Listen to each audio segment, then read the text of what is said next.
happened so far and what we can expect to come down the pike.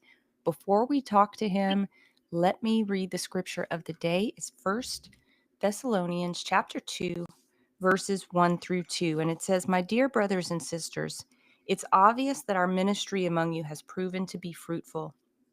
And though we had already suffered greatly in Philippi, where we were shamefully mistreated, we were emboldened by faith in our God to fearlessly preach his wonderful gospel to you in spite of incredible opposition." And, you know, I was reading that this morning, and in the footnotes, it reminded me that when Paul was talking about being shamefully mistreated in Philippi, it's referring to Acts 16, where Paul and Silas were severely beaten. Sorry, beaten. It was an early morning, y'all. So I'm going to get there. I'm going to get there. Where they were severely beaten and imprisoned without due process. And it's where they were praying and worshiping in prison at midnight. And in response to their prayer and worship, the Lord brought an earthquake that opened the prison doors. And this is just one instance, of course, how the disciples suffered so much at the hands of the angry and controlling religious elites. Yet because they knew and were consumed with passion for the truth and for making the truth of Jesus and his kingdom known to those who did not know him, they persevered. And they were emboldened by their faith in God to fearlessly preach his gospel despite the incredible opposition and obviously extreme mistreatment. And we should take so much inspiration and courage from their example. We're not being beaten. The Lord has called us to live out our faith fearlessly and boldly, walking in love and communion with him.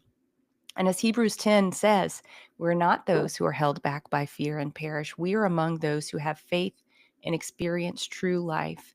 So my encouragement to you all today is to take courage, encourage yourself in the Lord, and ask him for the boldness to speak about your faith and to speak the truth in the places that God has called you to serve. And Chris, before you respond, I might ought to just mention that Representative McCormick is joining us by phone. So for anyone who's here live and you see the black screen there, he's joining us by phone. So we just wanted to make that clear. Yes, yes. And Danielle, being shamefully mistreated at times, certainly mistreated, and facing incredible opposition is really intrinsic to the work that we do. There's no question about it, because when you're trying to advance and expose the truth, the people who are blind and the people who want to suppress the truth will often do anything and everything in order to prevent that from happening. They're afraid of the truth. They hate the truth. And Danny McCormick, who's our guest today, knows that only too well. And he has stood time and time and time again for the truth.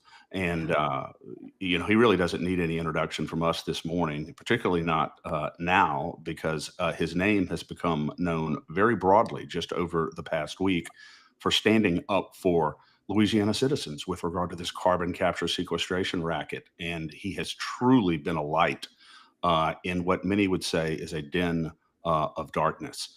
And Danny, thank you for all that you are and all that you do. And thank you for taking a few minutes to be with us this morning to talk about some carbon capture sequestration stuff and what we can expect going forward. And I appreciate it, guys. And kind of on that same subject that we were just talking about, something I'd like to add was, when I got elected, people asked me, several people when I was running for office asked me what I could do. And I said, well, for the first thing, I can just tell the truth. And honestly, I thought that was something going to be simple to do when you get to Baton Rouge. But when you tell the truth down here, people get mad at you. I tell everybody and the atmosphere in that building is an illusion. It's not reality. And as we were talking earlier with Danielle, and I really don't know without the Holy Spirit how you can expect to know what the truth is inside that building. Wow. So the truth is a very powerful word in this conversation. Very much so. And speaking of truth, you spoke the truth last week with regard to a number of carbon capture sequestration bills that would have curbed, restrained, and even ended carbon capture sequestration with regard to eminent domain. Those bills were uniformly defeated. Some were in a very close votes, others not very close. But the key figures were certain Republicans on the House Natural Resource Committee that consistently voted against the citizens in favor of big industry, in favor of the steadily encroaching carbon capture sequestration. Did any of that surprise you? It did actually surprise me. Rep Owen and Rep Shamahorn and Chairman Guyman, they all had good bills. Actually, what I expected to happen was for them to let a couple of the bills out of committee, them go to the House floor, and then maybe move over in the Senate and get killed in the Senate, and just kind of give the people some hope. Play like that they were going to play along and they were sympathetic. But what happened is the lobbyists come in there and they wanted to show everybody that they own that Natural Resource Committee. And the people on the Natural Resource Committee, some of them just killed every one of them. I was shocked that they didn't let any of them out just for the appearance that the process worked. But it was they came there that day to show us who was in charge, and it was they let us know it wasn't the people or the people's representatives that day. It was them. Yeah, and it wasn't as though, Danny, it wasn't as though there was not significant support among the citizens for those bills. I mean, there were a lot of citizens down there who were strongly supporting that legislation.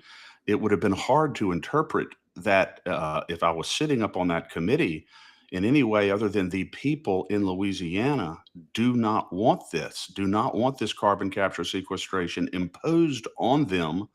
And yet they seem to have turned a deaf ear and a blind eye to the cries of the people. And that's what personally I found so disappointing. But I also found it very heartening that you and Chuck Owen and Rodney Shamahorn were and Shane Mack were steady voices for the people throughout the day. At times that probably were somewhat discouraging. Yes, and I agree. It was and they held solid. They never wavered, not on one bill. What probably most people don't realize is the vast majority of the time before the committee ever starts, all the members are leaning one direction on the other, how they're going to vote. And my prayer that day was the Holy Spirit would intervene. And we would win some of those over that were originally come in against us because of the outcry of the people. God's people cried out and they turned their back to them in that committee. It was very discouraging that they didn't even see the need to vote for any of those bills that preserve the private property rights. Our property rights do not belong to the government, and they do not belong to those lobbyists. The lobbyists for ExxonMobil act like they think that they're entitled to our private property at their will, and it's we should never compromise on our private property rights, and I can proud to say that the citizens there that day didn't. Yeah. And what was surprising to me is, and really remarkable, is that what was communicated by those legislators by their votes against the will of the people is that they know better than the people themselves that sent them there to represent them. And that to me is just completely shocking. Yeah, that they have this mini God mentality, like, we love all these little people out here, but if these little people get to make their own decisions, they'll make the wrong decisions, but we love them. So us as the rulers over them have to make the decisions about their private property because, they're just misinformed. They just have listened to these out-of-state people that are misleading them. So us people with a God mentality have to rule over them. That's the way they actually look at it. They look down on the people that they're supposed to be serving. Well, that was communicated loud and clear to me, and I think to a lot of other people. Do you feel they're feeling the heat right now? Because I don't think people are going to go quietly and silently into the night as they have maybe before.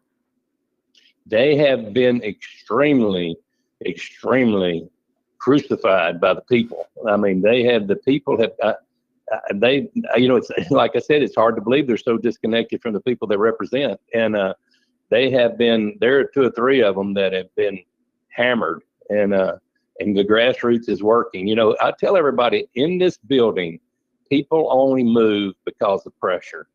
They got the pressure from the lobbyists, they got the pressure from the money, they got the pressure from the special interest. On the other hand, they got the grassroots pressure from the people. And the people are applying way more pressure right now than the other side can ever muster. Yeah. And Do you I've think- seen that with regard to the exposure that these Republicans have gotten on our social media and on our platforms. It's just massive. What do you expect, Danny? Now, tomorrow there are some remaining carbon capture sequestration bills coming forward, along with perhaps a couple of other ones that ended in a tie vote, which in committee is a loss, but may be re-urged with a different outcome. What are your thoughts on the new ones that are coming tomorrow, and then the possibility of reviving a couple of the ones that were defeated last week? I don't know specifically on any bill, Chris, what actually may be happening, but I'm going to bet something that we like is going to come out of committee tomorrow because of the pressure the grassroots have put on them. I don't see how if they just soon resign and go home if they don't. So I expect something the people like is going to make it out of committee tomorrow, just because of the pressure the people have put on them.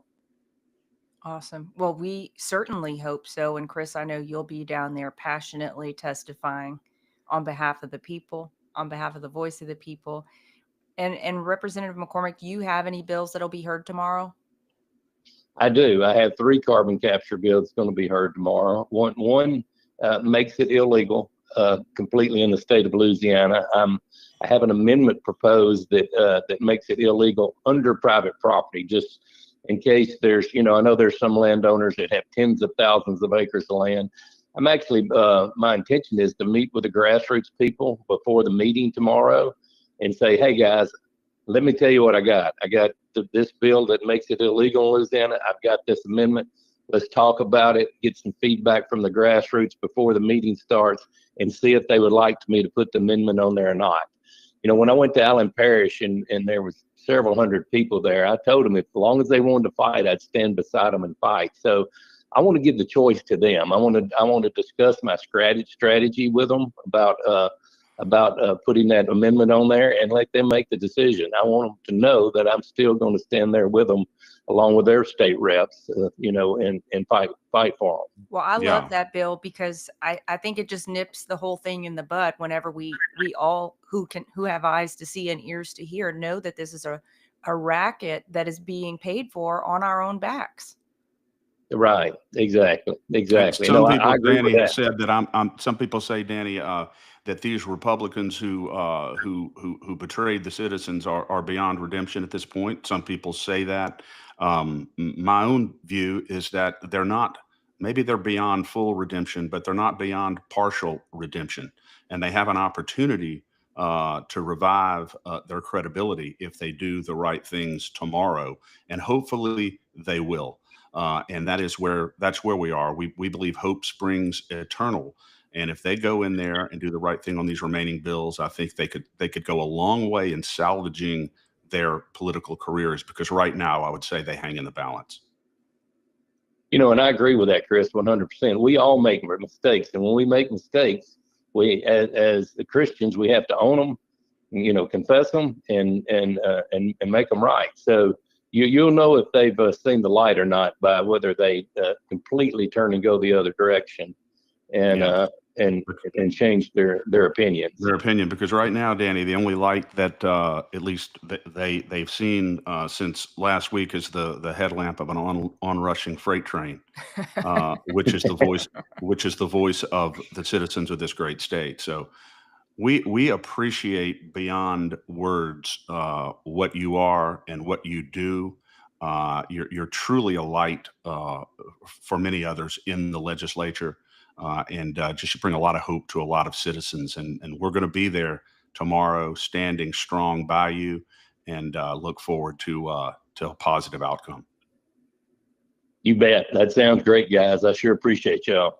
Awesome. Thank you, Representative McCormick. You have a great day, and we're looking forward, like Chris said, to great outcomes. You bet. Y'all have a great Awesome. one too. God bless you. God bless you.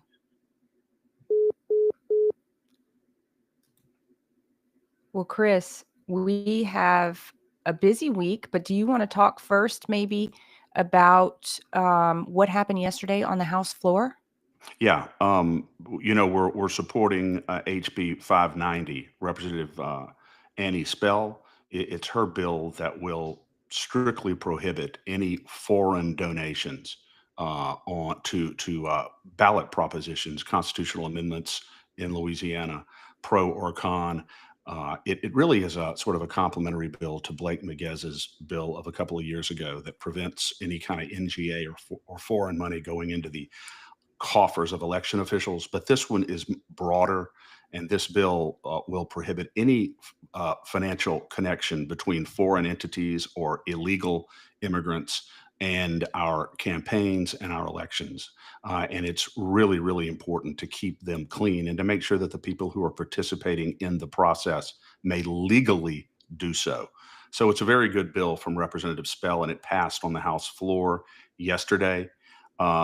We were expecting yesterday to hear HB 519, Danielle, the cockroach bill, as you have coined it so Ugh. effectively and accurately, that will ban the use of handheld cell phones in your car in Louisiana. Was not called for a vote yesterday. It's expected to be called today, so we'll be watching that very closely, and obviously working hard against that bill.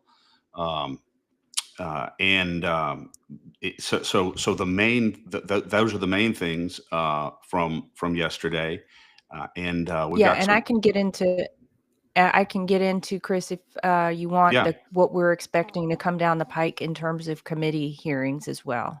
yeah, yeah. We've Okay, got. this morning at this morning at House Commerce at 9 o'clock, we will be expecting to hear House Bill 364. Now, we mentioned this on Thursday, so we can just run through this really quickly. But Representative Daryl Desautel's bringing a bill in the form of a proposed constitutional amendment that would increase the membership of the Public Service Commission, giving 2 seats to be appointed by the governor.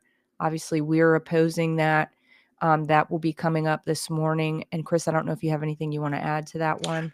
Just wanted to make sure that our audience understands that since this is a constitutional amendment, uh, it will require 2/3 vote by the House, 2/3 vote by the Senate to put it on a statewide ballot for vote of the people.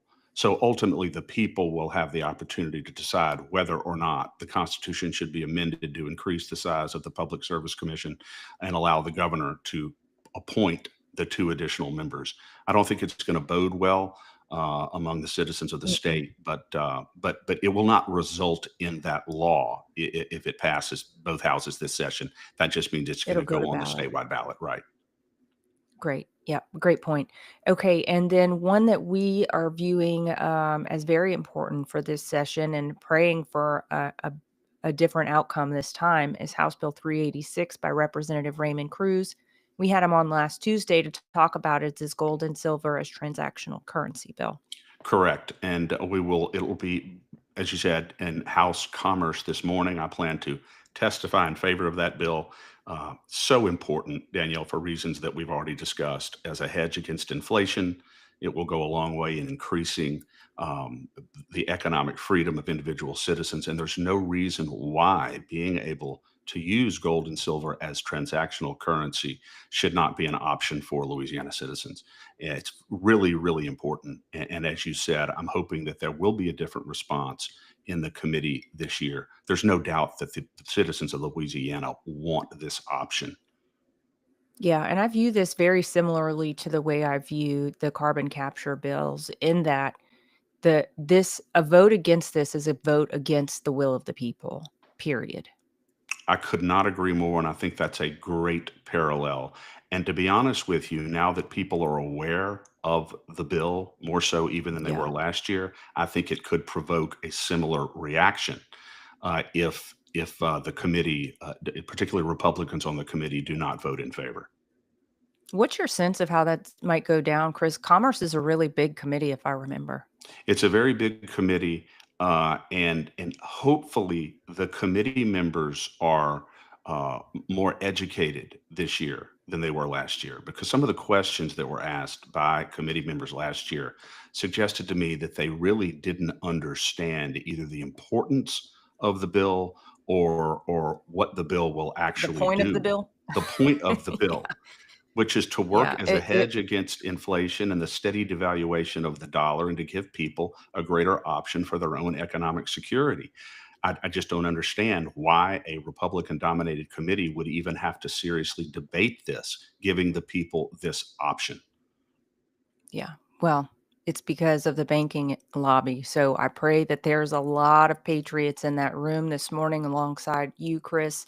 And I know we got to get you there. So I'll keep us trucking along today. We expect two things on the House floor. You mentioned already Representative Glorioso's cockroach bill. And one thing you raised with me when we were discussing this morning is just a point of caution that it may face unexpected support because it's part of the governor's insurance reform package. Correct. And So that's why, it's yeah. very important for us to make our voices heard loud and clear Yes, against and we this have bill. a call to action, Danielle. Let listeners know, if you have not done the call to action on HB 519, Representative Glorioso's Yeah. cell phone bill, please do so. LACAG.org Action Center. It literally takes 2 or 3 minutes to do it, and it's well worth it if you don't want your talking on a handheld cell phone in your vehicle to be criminalized in the state of Louisiana, which it should not be. Yeah, absolutely. The other bill we expect to be heard today is House Bill 615 by Representative Brett Guyman. This is his regulation on solar facilities. And I think you mentioned, Chris, that it was not heard yesterday. It was Yeah. anticipated to be heard yesterday, but it's likely to be heard today. Likely to be heard today on the House floor, that would allow local jurisdictions to manage and regulate the parameters of this solar energy generation facilities. And that is an important bill from Representative Brett Guyman. I will say, Danielle, that yesterday the Speaker de Villiers, told the members, expect a long day of debate tomorrow on bills. So that tells me that so obviously they put certain bills off yesterday, and I'm sure that they're going to be going forward and voting on these bills today with a lot of debate. So a lot of activity on the House floor today for sure. Yeah, and Chris, I don't know if you saw, I sent a text message to you and Representative Guyman yesterday that President Trump, through an executive order, paused all wind facility development until further research can be done on the environmental impact and on the sustainability and productivity of these windmill farms. So, and I think he's being sued by like 15 Democratic governors for not, for pausing those. So anyway, I Imagine just think that. that might be, yeah, imagine. I just think that could be, a signal that something similar may be coming down the pike for solar. Absolutely, and it's hugely important, Danielle. This order, this President Trump's executive order, because 3 or 4 years ago, our legislature voted to allow 25,000 acres of Louisiana offshore waters to be reserved for the development and the erection of offshore windmills. That bill was In authored Sportsman's Paradise. in Sportsman's Paradise, and that bill was authored by Joseph Orgeron, who perhaps not coincidentally owns a company that would be with two big super feeders that would be responsible for transporting the component parts of these windmills offshore to build these offshore windmills. He was the author of the bill. That's the sort of conflict of interest that certainly should have been disclosed to the full legislature, and he probably should have recused himself from that vote. He certainly should have been the author of that legislation if he stands to profit from the law, from the bill. So anyway, I'm very happy about President Trump's EO on these windmills. They're just horrible. They couldn't even Yeah, they're withstand, horrible. Danielle. How do they withstand a Cat 5 hurricane in the Gulf? Come on. Explain that to me. Come on. Yeah, and then who's going to be cleaning up the mess? Is Representative Orgeron going to be down there cleaning up the mess? I don't think so. Yeah, I should use some of the Okay. super feeders. All right. Next, let's just run through what we're expecting to come down tomorrow. It's House Bill 160. This one is also, we also mentioned it at the end of last week by Representative Kelly Dickerson. And this one is about ethics complaints. And I know you've had some correspondence with Representative Dickerson about this bill, Chris. Yeah, this bill, it's a good bill because right now, when someone goes and files an ethics complaint against anybody with the state ethics board, they don't have to disclose their identity. It can be anonymous, and I just think that violates fundamental due process. If you're going to go file a complaint against a person with the ethics board, then you should have to disclose your identity at some point in that process. Yeah. No question about it. This bill would require disclosure of that identity. And the only concern that we have with the bill as currently written is that there needs to be some kind of whistleblower protection in the bill. We've offered some language to Representative Dickerson. I think she's open to it. And the reason why it's important to have that protection is that there are times when ordinary, regular citizens or people who are not very powerful may want to file an ethics complaint because of certain things that they see, corruption in government, and there's a great fear of retaliation and reprisal against citizens by powerful people in the state if they do Yeah. that. And that was the original reason why it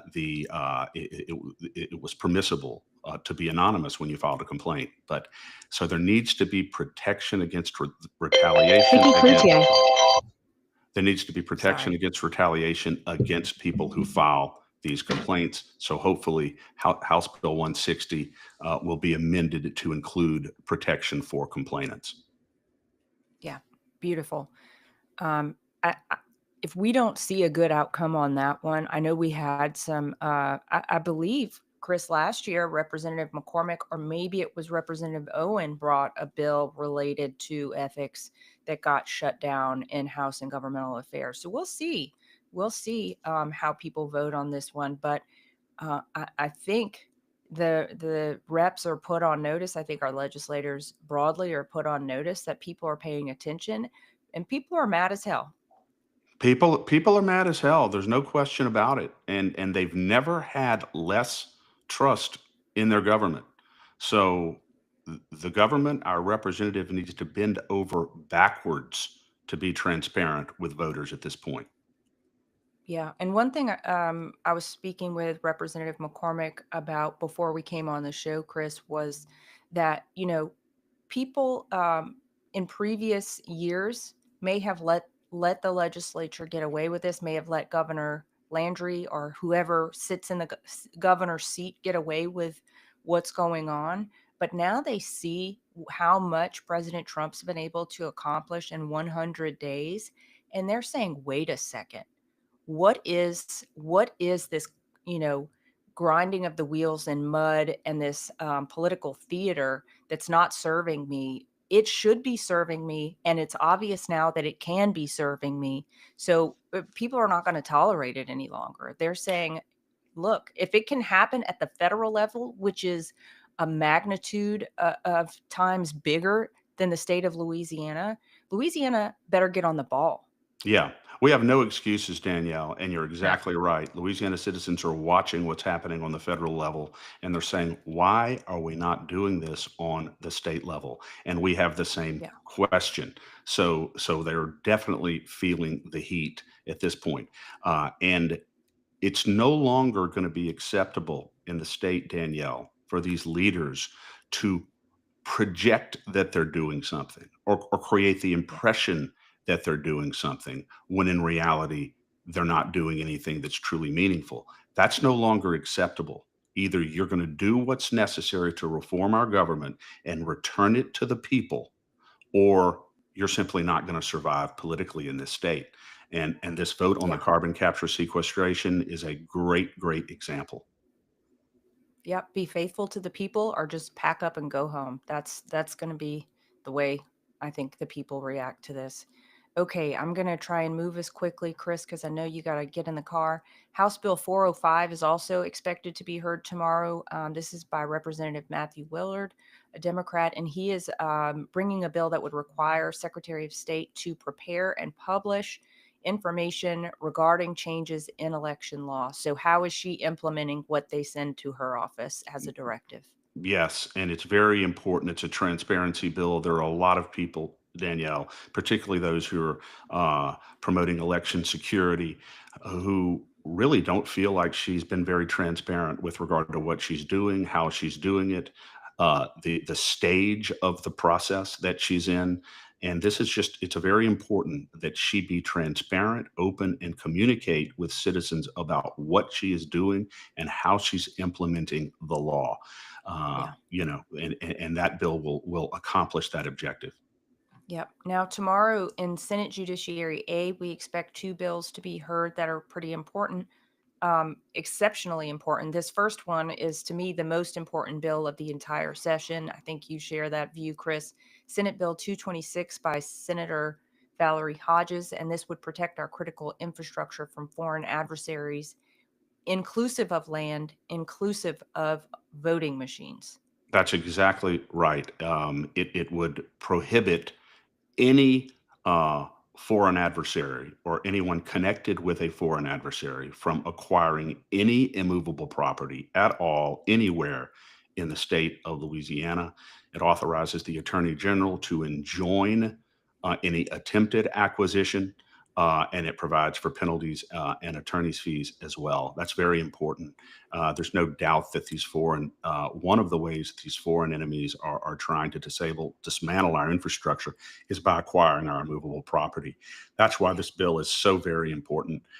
There's also provisions in the bill that do deal with election systems, as you said, Danielle, and it would prohibit the acquisition of voting machines that have any nexus, what she calls nexus, to a foreign adversary. That would include component parts, the machines themselves.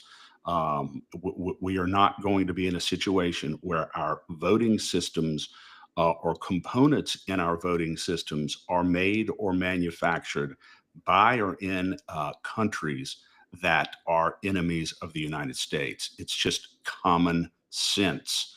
And that's why the bill is so very important. It is. And I surely hope that we have a positive outcome and this sails through, because if not, it will just prove, it will just, it will say that our representatives, our legislators are truly enemies of the people. There's no question. It would move them away from self-interest into far darker territory in my book. Yes, these are basic security measures in a world in which there are evil people, evil organizations, and evil countries who want to kneecap our infrastructure, destroy our elections, and ultimately destroy our freedom. And that's what this bill is about. And any Republican committee member who votes against this, believe me, will be on our radar screen. Yeah. And if Secretary of State Landry tries to testify against it, that will be a truly, truly bad look for her. Very revealing. Yeah. As if enough hasn't been revealed. All right. Right. Also in Senate Judiciary A, Senate Bill 39. This one we hate with the fire of 1,000 suns by Senator Jay Morris. He's bringing, it's his over detention bill, which is another bill, the second this session, that seems to try and create a law to cover over illegal actions by the state. Yeah, this is a bill, Danielle, that basically says when a person, someone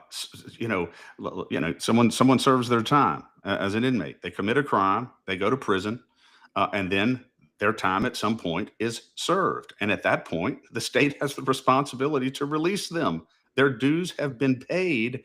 And yet, oftentimes in Louisiana, very often, inmates are kept in jail well after their sentence has been served. Well, that's false imprisonment, and the state should be responsible to that individual for every day that they are kept deprived of their liberty when they shouldn't be. Well, Yeah. SB 39 basically immunizes the state of Louisiana from keeping people in prison beyond their detention time. And I'm like, why would you do that? This Well, is first, not communist China. exactly. And as we, the people, we, the taxpayers, should be steamed as all get out, because whenever those lawsuits come against the state, guess what? It's not the prison guards that are paying for over detention. It's not the people who manage the facilities, most of which are, I believe, private facilities. It's us. It's the taxpayer. And another point, Danielle, not only are we paying for the defense of the lawsuits, we're paying for the room, the board, and the You're so right. maintenance You're so right. of these inmates every single day that they're serving beyond their sentence. So we're paying for that too. That All the more, costs, yeah. yeah, all the more reason we need to really, if we want to see a turnaround in this state in the area of crime and in the area of rehab, we need to really, really look at how we're treating inmates, and how they're being educated, and what kind of spiritual life we can bring and encourage in those places. Because if you want these people to come out and be productive members of society, this is not the way to do it. This is not the way to do it. And it shows blatant disrespect Yeah. for the people who you're supposed to be trying to rehabilitate, and supposed to be trying to get to a point where they can reenter society and be productive members. This just shows tremendous disrespect for them. Well, it shows And disrespect to us as well, Chris, because for the taxpayers. yeah, because are they trying to protect us from these criminals? Well, let's make sure that they're not criminals anymore. How about Exactly. that? Yeah. How about that? Yeah. But this bill really, and again, maybe Senator Morris's intent is good behind it, but no. The No. Department of Corrections has over $1 billion annual budget. God knows how many employees. There's no reason why they can't precisely and consistently and reliably calculate the outdates of these inmates and make sure that their liberty is returned to them when it is supposed to be, in a free state and in a free country. Yeah. And I guarantee you the software to make sure that happens already exists. And if it doesn't exist, it could exist within the inside of a week by a software developer who has the skills to do it. So I think there's absolutely no excuses. They could allocate the resources to do that. Yes. In Yeah. both of And then, these bills, SB 39 on the over detention and SB 226 on the infrastructure bill, will be heard, as you may have mentioned, Danielle, in Senate Judiciary A tomorrow. And I yeah. intend, which is Wednesday, and I intend to testify on both of them. Yeah. Okay. Also tomorrow, House Natural Resources. We already mentioned this, but at 9 a.m. tomorrow, the remainder of the carbon capture bills will be brought, and you expect potential rehearing of two of the bills that landed in a tie, which was a defeat, but there's a procedure to bring those back if anybody had a change of heart. If anybody had a change of heart, if any bill that ends in a tie in committee, it loses because it's a tie, but it can be revived by motion of any member who originally voted against it. So one of the Republicans who we've vilified at this point could say, we want make a motion to hear a bill that ended in a tie again, and then the committee would have to hear the bill again. So hopefully that will happen, because there were a couple of ties last week. Yeah. And I think, Yeah. was any of it due to an absence? Jacob Broad was absent for a Republican Jacob Broad was absent for a number of the carbon capture sequestration bills So he yesterday, could also, last week, and I noticed that. And I think he could, I guess theoretically, he could make a motion to bring it back as well. okay, cool. All right. Well, I hope we see some positive movement on that. I trust that we will. I want to Because, encourage, Danielle, yeah, once again, listeners, please go to lacag.org Action Center and do the call to action yeah, on the carbon capture sequestration. Do the call to action on the carbon capture sequestration. And while you're up there, do the calls to action on all the other bills that we have up there, because they respond, as Representative McCormick said, Danielle, these leaders, these elected officials respond to grassroots pressure. And yeah, Representative McCormick just confirmed that a little while ago. yeah. And Chris, just for our listeners' sake, especially if any of these are your representatives, please, by all means, you get get to the call to action and do it, and send it to as many people in your district as humanly possible. These are the folks who voted against it, specifically the Republicans. My state rep, Jessica Domingue, Jeremy Lacombe, Jacob Landry, Joseph Angeron, Neil Reiser, and Z Zarang. Those are the people who voted against the will of the people, and those are the ones that And pressure Kerner, me. did you mention Kerner? No, I didn't. I wasn't looking at that one, but yeah, you're right. Tim Kerner also voted against it, against at least one or two of And them. one or two of them. And did you mention Jason DeWitt? Mm-mm. Okay, so Jason DeWitt and Kerner also are Okay. in that group. Yeah. Okay, got it. Thank you. Okay, now we'll take a quick look at Thursday and send you on your way to the Capitol, Chris. Thursday, 9:30 in room 2, House and Governmental Affairs. We'll be hearing House Bill 421 by Representative Emily Chenevert. This is a fantastic bill, and basically it would remove or ban DEI from being practiced in any way, shape, or form in every state agency. Absolutely. No more diversity, equity, and inclusion.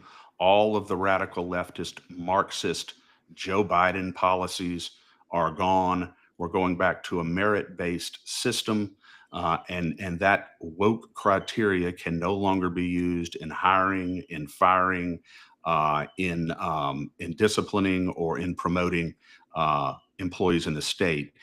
It truly is poison, Danielle. This DEI, It is. what's it called? Why am I drawing a blank on this? DEI and race, critical race theory. Oh, Yeah, is yeah. what it is. Mhm. Where we're taught to view everything through the prism of race and gender equity, everything, and taught to be suspicious of the United States Constitution, our rule of law, and so I'm so happy that Emily Chenevert is bringing this bill that will require all of that cancerous poison to be removed from our state policy. Yeah, absolutely. And two things that I'd like to mention, Chris, that are happening on the national and international scene that we're going to be following. And we just ask that everyone be very prayerful about these two things. One is last night, President Trump called for the immediate release of Tina Peters from being held in prison in Colorado for what she really did as a whistleblower on the election system in 2022. So she's been in prison, I think, for probably about 6 months now or longer. She's been terribly treated, and she absolutely needs to be released. So please pray for her release, and also be praying. This week begins the conclave of the Catholic Church. So we will be expecting to hear sometime soon, hopefully, the announcement of a new pope, and we should all be praying that this is an honorable man who follows the Lord, and really will bring the flock back into alignment with the Holy Scripture and with Holy Spirit. Absolutely. Well said, Danielle. It's very, very important that we get a good pope, and it's very important that Tina Peters get justice. It's time. It is time. It's absolutely time, and we owe her so much. And I really hope, Chris, that this is a signal that the truth about the elections is going to start rolling out. I hope so, Yeah. that because there's an awful lot of truth that has been suppressed. Absolutely. Okay, well, I know you have to leave. Let's just do one last reminder. Please share this episode, share all of our episodes with friends and family. We can't do this without you, and knowledge is power, and that's what we're trying to impart to you. We're trying to impart an understanding of what's going on, who the players are, and how you can take meaningful action to bring change to our state. And the meaningful action that brings change to our state is in sharing the episodes and in going to LeCag and letting your legislators know how you expect them to vote, and why it's so important that they listen to the voice of the people, why it's so important that they choose to side with the people and actually represent the people. So Absolutely. There's no force that can counteract grassroots activism. The collective voice of the people is unstoppable, and let's remember that. Amen. Well, have a great day, Chris. We'll hear back from you Thursday morning at 8 with an after action report on the carbon capture bills again and all of these other pieces of legislation that we mentioned this morning. All right, And keep an everybody, have a eye on wonderful day. LeCag's X page and LeCag's Facebook page as well for updates also. God Yeah. bless, Danielle. See you soon. God bless you. Thanks, Chris. See you soon.